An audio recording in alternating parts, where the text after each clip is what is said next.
Good morning, students. We studied about heredity from parents to offsprings.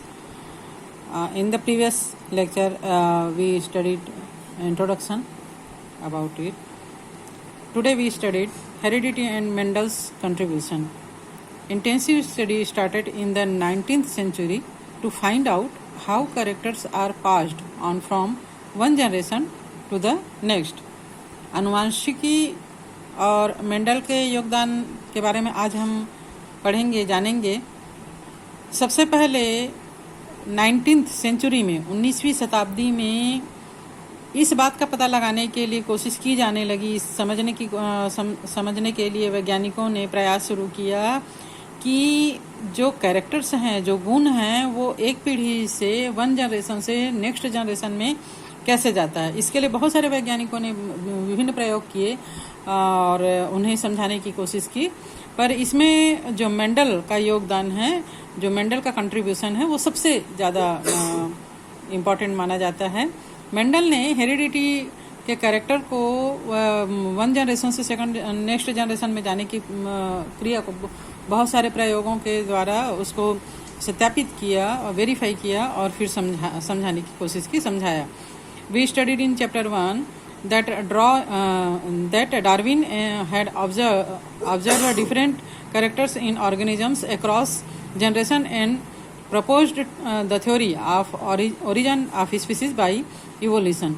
First chapter में हमने Darwin के species origin of species bye evolution के बारे में हमने पढ़ा, जिसमें डार्विन ने ये बताया था कि जो अलग अलग विभिन्न प्रकार के डिफरेंट कैरेक्टर्स के जो ऑर्गेनिजम्स बनते हैं,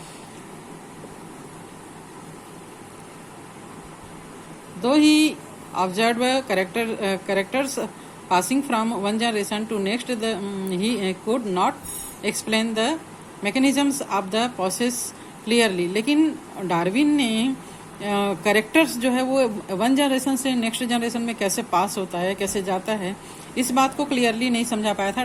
डार्विन ने ये जरूर समझाया था कि जीवों में जो विभिन्नता होती है, वो वेरिएशन होता है, वो बहुत सारे जो वातावरणीय फैक्टर है उसके कारण होता है, जिसके कारण न्यू जनरेशन या न्यू स्पीसीज, न्यू जाति, नए जाति का निर्माण होता है। Darwin and many of his contemporary scientists were working towards understanding the mechanisms, among which the observation and contribution of George Johann Mendel are most remarkable. Darwin और उनके बहुत सारे उस समय जो साथ के वैज्ञानिक थे, साइंटिस्ट थे, उन्होंने इस दिशा में बहुत काम किया और इसको समझाने का प्रयास किया कि किस प्रकार पेरेंट्स से ऑफ स्प्रिंग तक कैरेक्टर जो है वो पास आउट होते हैं। इस क्षेत्र में सबसे ज़्यादा जो महत्वपूर्ण योगदान था, कंट्रीब्यूशन था, वो जॉर्ज जॉन मेंडल का था। लेकिन उस समय चूंकि डार्विनवाद का बोलबाला था, लोग जो है वो डार्विनिज्म्स को सबसे ज़्यादा प्रेफरेंस देते थे, इसलिए मेंडल के जो रिसर्च है, मेंडल के जो काम है, मेंडल का जो प्रयोग है, उसको उस समय प्रेफरेंस नहीं दिया गया। मेंडल के डेथ के 30 इयर्स बाद 3 अलग साइंटिस्ट ने, वैज्ञानिकों ने इस दिशा में प्रयास किया और खोज की और सेम मेंडल के समान ही परिणाम निकाला, उनको रिजल्ट मिले, मेंडल ने जो बताया था उसी अनुसार। तब फिर मेंडल के जो जितने भी ऑब्जर्वेशन थे, जितना उन्होंने प्रयोग किया था, जो समझाया था, उसको फिर मान्यता मिली और वैज्ञानिक इस दिशा में फिर आगे की ओर रिसर्च उन्होंने किया और इस चीज को समझाने की कोशिश की।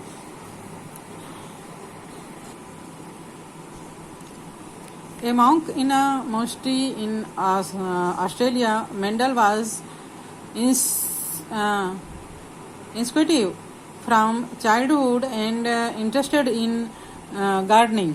मेंडल जो है वो ऑस्ट्रिया के एक मठ में पादरी के पद में थे। पादरी मीन्स टीचर होता है, जो कि चर्च में प्रेयर भी करवाते हैं और पढ़ाने का भी काम करते हैं। इनको बचपन से बागवानी का शौक था।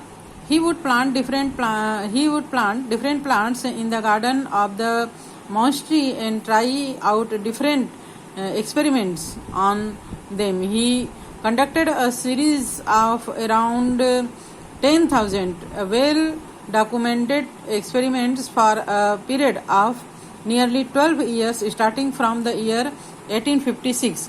इनको बागवानी करने में बहुत रुचि थी शुरू से, और जिस मठ में ये पादरी के पोस्ट पर वहाँ पर थे, वहाँ बहुत बड़ा एक मठ का बगीचा था जिसमें अलग अलग प्रकार के पौधे लगे थे, और खास करके बहुत सारे वैरायटी के मटर के पौधे थे। तो इन मटर के पौधों पर मेंडल जो है वो प्रयोग करते थे। उन्होंने 1856 में ये काम शुरू किया प्रयोग करने का, और लगभग 12 साल तक उन्होंने 10,000 एक्सपेरिमेंट जो है वो मटर के पौधों पर किया और अपना परिणाम निकाला। This lead to path breaking observation and research paper which though not acknowledged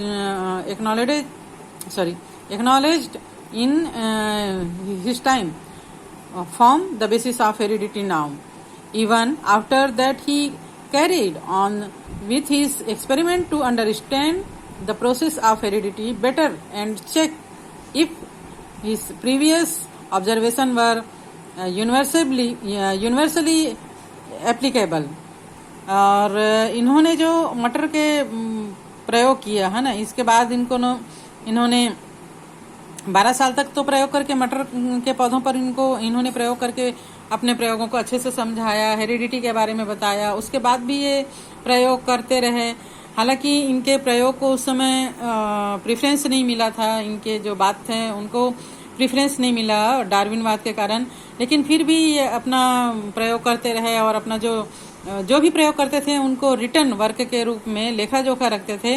और पत्राचार के द्वारा, उस समय तो फोन वो नहीं था, और मीडिया भी जो है ना, जो कम्युनिकेशन का मीडिया जो है काफ़ी स्ट्रांग नहीं था, लेकिन फिर भी ये अपने पत्राचार के द्वारा वनस्पति विधियों के साथ ये अपने एक्सपेरिमेंट को साझा करते रहे। और ही documented all his observation and analyzed documents written by other scientists of his time like Darwin, who were performing similar experiment and written about them. उन्होंने यहाँ तक कि डार्विन को भी अपना एक्सपेरिमेंट भेजा था, और उस समय के जो समकालिक वैज्ञानिक थे उनको भी इन्होंने भेजा था। We come to know a lot about the process of heredity, that is transfer of characters from one generation to the next. With the help of Mendel's experiment, Mendel used mathematically calculation to hypothesis and confirm his result. और इस प्रकार जो Mendel हैं वो Darwin के भी research को पढ़ते थे, उनके प्रयोगों का विवरण को पढ़ते थे, उनका विश्लेषण करते थे, और इस प्रकार अपने एक्सपेरिमेंट के द्वारा मेंडल जो है वो ये बहुत अच्छे से समझा पाए कि जो पेरेंट्स के गुण हैं वो ऑफ स्प्रिंग तक, या एक पीढ़ी से दूसरी पीढ़ी तक, वन जनरेशन से टू नेक्स्ट जनरेशन तक ये पहुंचते किस प्रकार है, इस प्रक्रिया को बहुत अच्छे से इन्होंने अपने प्रयोगों के द्वारा समझाया।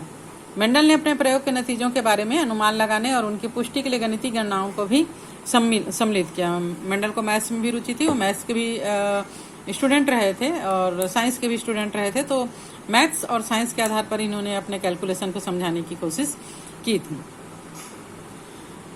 नेक्स्ट हम पढ़ते हैं Mendel's experiment and their objectives. Mendel के एक्सपेरिमेंट और उनका प्रयोग और उनका उद्देश्य क्या था। Mendel was trying to look for a law that could be applicable to the heredity of at least constructing characters like yellow and green seed coat color of pea seeds or white and purple color of pea flowers as observed by him. He was also trying to look for a way to the able to predict how much variation may be observed from one generation to the next. Mendel जो है वो मटर पे प्रयोग करते समय कोई ऐसा नियम खोजने का प्रयास कर रहे थे जो जनरली उसके जो कैरेक्टर्स हैं, लक्षण हैं, यानी मटर के पीले और हरे रंग के बीज, बैगनी और सफ़ेद फूल, इनके लिए अनुवांशिकी के लिए या हेरिडिटी के लिए ये लागू किया जा सके, इसको फॉलो किया जा सके।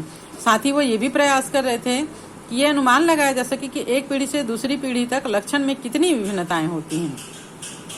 मेंडल ने इसके लिए पहले तो मधुमक्खियों पर प्रयोग करना शुरू किया, लेकिन फिर जंतुओं को छोड़कर पौधों पर प्रयोग करने लगे, क्योंकि पौधों में प्रयोग का परिणाम को जान पाना, उसको बता पाना ज़्यादा मतलब उसका परिणाम निकाल पाना ज़्यादा आसान होता है, जंतुओं में इतना आसान नहीं होता है।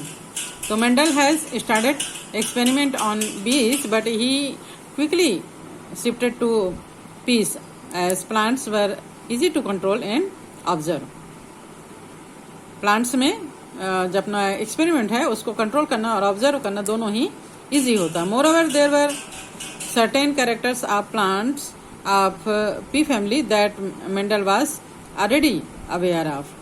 तो इस प्रकार अपने प्रयोग में उन्होंने मटर के पौधों का चुनाव किया, और इसके लिए इन्होंने जो कारण दिए, जो रीजन दिए, वो क्या थे? He gave the following reasons for his choice of P plant. उन्होंने जो पी प्लांट का चॉइस किया था उसके लिए क्या रीजन दिया कि peas are annual plants.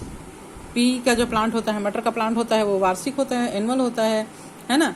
There life cycle being small generation of pea plants में be observe and studied easily. मटर का पौधा मुश्किल से 4-5 महीने का उसका लाइफ होता है, तो हम एक साल में कई जनरेशन का स्टडी जो है वो और ऑब्जर्वेशन इजीली कर सकते हैं। 2-3-4 जनरेशन तो आराम से किया जा सकता है। Peas flowers are usually self pollinated, where pollination is completed in the bud stage due to the presence of protective crown over reproductive parts. This also helps to maintain characters of pea plants pure across several generation. तो Mendel में जो है वो self pollination होता है, स्वपरागन की क्रिया होती है, और इसमें जो है मेल और फीमेल दोनों रिप्रोडक्टिव ऑर्गन होते हैं। पर अगर हम इसमें से एक मेल कैरेक्टर को हटा दें या फीमेल कैरेक्टर को हटा दें तो भी ये मेल या फीमेल का काम करता है। और this also help to maintain characters of pea plants pure across several generation. ये चूंकि इसमें स्वपरागन होता है तो इसके जो लक्षण है वो कई पीढ़ियों तक शुद्धता पूर्वक वही बने रहते हैं, ये चेंज नहीं होते। Cross pollination can thus be done artificially and acquire accepted result as there is little chance of other pollen grain reaching the flower. इसमें स्वपरागन तो होता है, सेल्फ पोलिनेशन होता है, लेकिन इसमें क्रॉस पोलिनेशन भी कराया जा सकता है, पर परागन भी कराया जा सकता है। हम दूसरे मटर के पौधे का परागकण को दूसरे मटर के पौधे के फूल के वर्तिका तक स्टिग्मा तक पहुंचाकर उसमें क्रॉस पोलिनेशन कराया जा सकता है, और इसमें कोई ऐसी दिक्कत नहीं आती है। नया प्लांट इसमें नए किस्म का प्राप्त किया जा सकता है।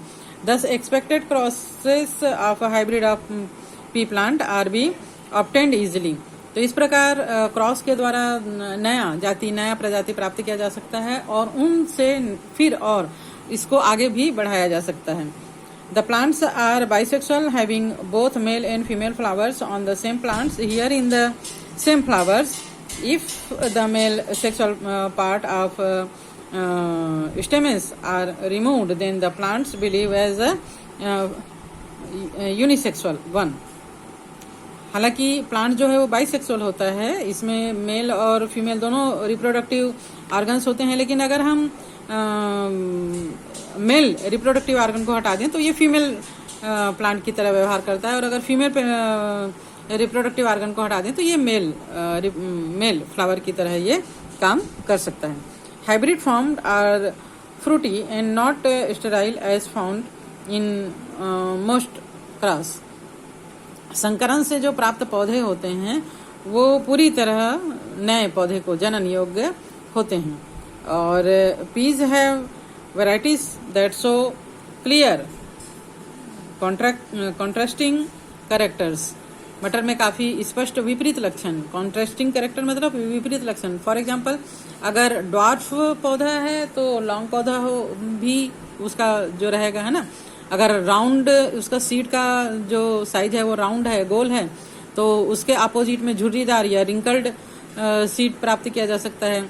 अगर सीड का कलर येलो है, पीला है, तो उसका अपोजिट ग्रीन या हरा मिलता है। इस प्रकार अपोजिट कैरेक्टर्स के पौधे हमको मटर में मिलते हैं।